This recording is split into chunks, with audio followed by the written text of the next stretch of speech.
The Cowboy and the Black-Eyed Pea by Tony Johnson.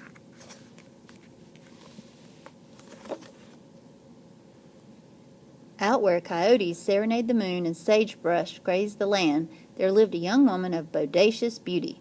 Her name was Fare Thee Well.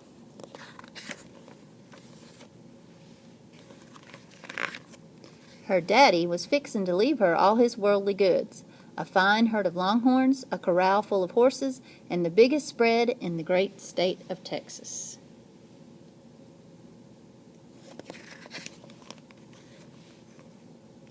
On his deathbed, he said to Fare Thee Well, "Come and sit by my side." So she did. "Honey," he whispered, "when I'm gone and you're rich, men will flock here like flies to pralines, seeking your hand in marriage. Find a real cowboy who'll love you for yourself, not just for your longhorn herd."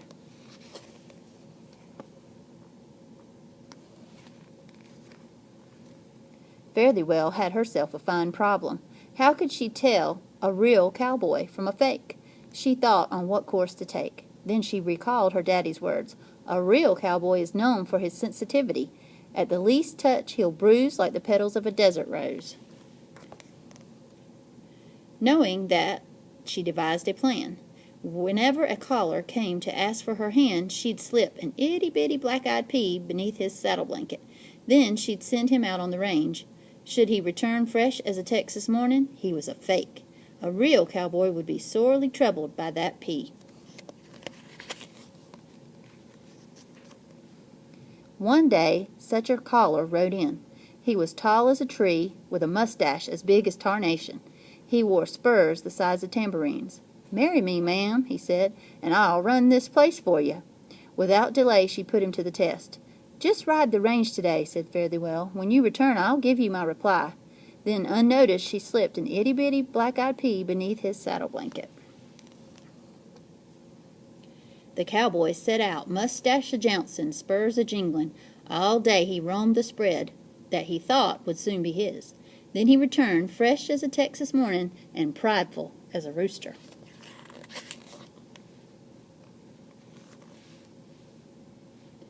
"Marry me, ma'am," he said, swinging down from the saddle.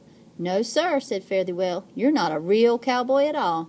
"How can you tell?" he hissed, mean as a snake. "I have my ways. Adios." Well, he'd never been adios like that before. "Hogs!" he roared, stomping his feet. "I didn't want to marry you anyhow." And he cut out of there. Come daylight, another caller appeared, bristling with pistols and brag. He wore tooled leather boots, an overgrown neckerchief, and fringes galore. Real swagger clothes. "Marry me, ma'am," he said, "and I'll run this spread for you." Fare Thee Well figured he didn't know the front end of a horse from the rear. Still, she put him to the test.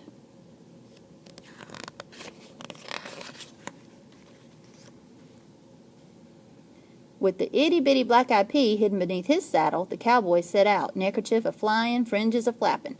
At the end of the day he returned, fresh as a Texas morning, and swelled with swagger like a horned toad.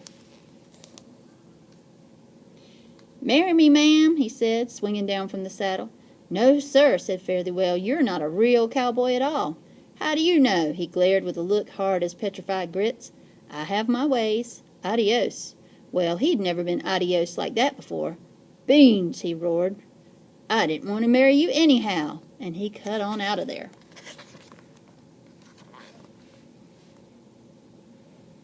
So it was, cowboys came and went, but none was a real cowboy, not one. One day a rushing rain fell down so fast it liked to float the ranch house away. In the midst of the downpour, a young man knocked at the door. Rivulets of water gushed from his boots and over the porch like quicksilver streams. They ran so hard and fast it seemed he was the very cause of the storm. "Mind if I sit out the storm here?" he asked.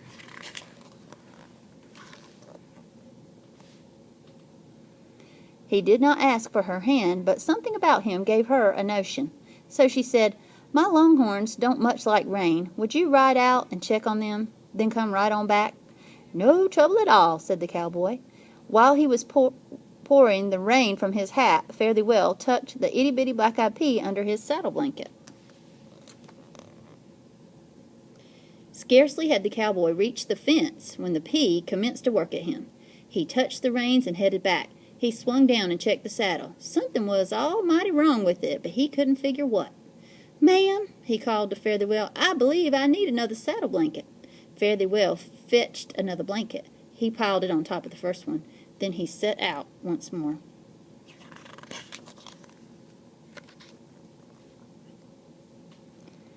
As he rode along, he twisted and twitched. The saddle squeaked and creaked. Despite his squirming, he could find no comfort. So again the cowboy returned. "Ma'am," he called out, "could you spare another saddle blanket? Something surely worked its way under my saddle, but I can't locate the culprit." Fare Thee Well fetched another blanket, which the cowboy piled on top of the others, and he set out once more.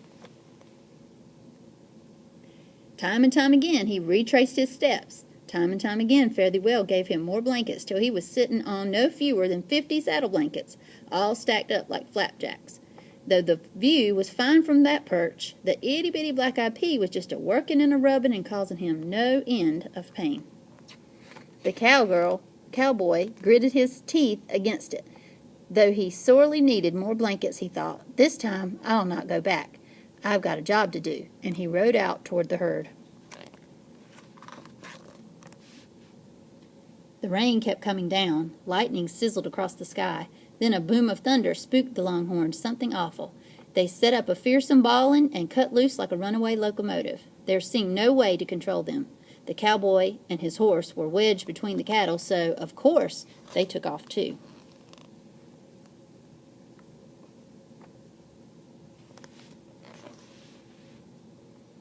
Ow-wee! It was a painful ride, jolting up and down on that itty-bitty Black-Eyed Pea.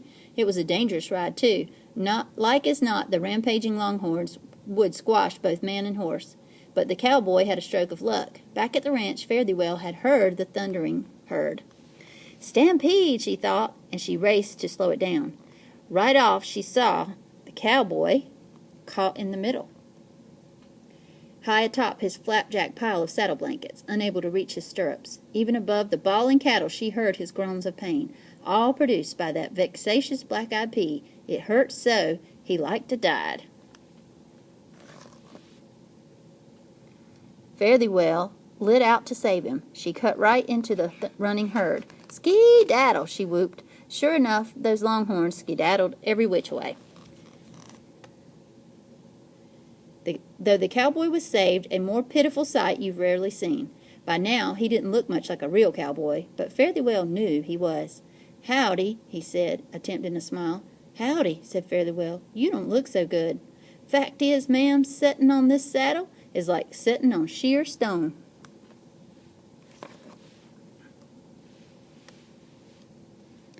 He eased down from the saddle. Fare Thee Well checked under the pile of blankets. "I declare," she cried, fetching out something not bigger than a flea. "It's nothing at all, just this itty-bitty Black-Eyed Pea."